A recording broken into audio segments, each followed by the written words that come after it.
ക്ഷേത്രത്തിലെ ഉത്സവത്തോടനുബന്ധിച്ചിട്ട് 5 ഉത്സവ ബലി നടത്തുന്നുണ്ട്. അതേപോലെ തന്നെ എല്ലാ വർഷത്തെയും പോലെ തന്നെ 3 നേരവും അന്നദാനവും നടത്തുന്നുണ്ട്. എല്ലാവർക്കും നമസ്കാരം. ഞാനിപ്പോൾ ഉള്ളത് തിരുമൂപ്പം ക്ഷേത്രത്തിലാണ്. നിങ്ങൾക്ക് എല്ലാവർക്കും അറിയാമായിരിക്കും, വരാപ്പുഴയിൽ നിന്ന് പറവൂർക്ക് പോകുന്ന റൂട്ടിലുള്ള ക്ഷേത്രമാണ്. അപ്പൊ ഇവിടെ വൃശ്ചികത്തിലെ തിരുവാതിരയാണ് ഇവിടെ ആറാട്ടായിട്ട് കണക്കാക്കുന്നത്.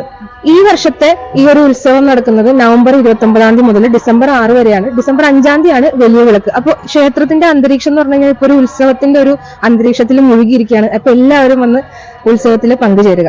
ഇത്തവണത്തെ തിരുവുത്സവത്തിന് 3 ഗജവീരന്മാരാണ് എഴുന്നള്ളിക്കുന്നത്. അതിൽ തന്നെ ആനകേരളത്തിന്റെ കളപരത്നമായ മധുരപ്പുറം കണ്ണനാണ് ഭഗവാന്റെ തിടമ്പേറ്റുന്നത്.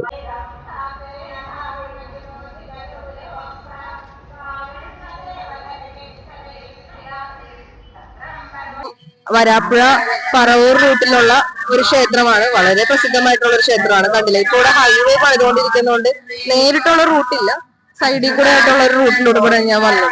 അപ്പോ 2025 തിരുമുപ്പ അമ്പലത്തിലെ ഉത്സവം ഇവിടെ നടന്നുകൊണ്ടിരിക്കുകയാണ്. ഇന്ന് കൊടിയേറിനാണ്, വൈകുന്നേരം മുതലാണ് പരിപാടികളൊക്കെ ഉള്ളത്. അപ്പൊ ഇന്ന് ഇവിടെ പാട്ടും പരിപാടികളൊക്കെ ഉണ്ട്. കണ്ടില്ലേ.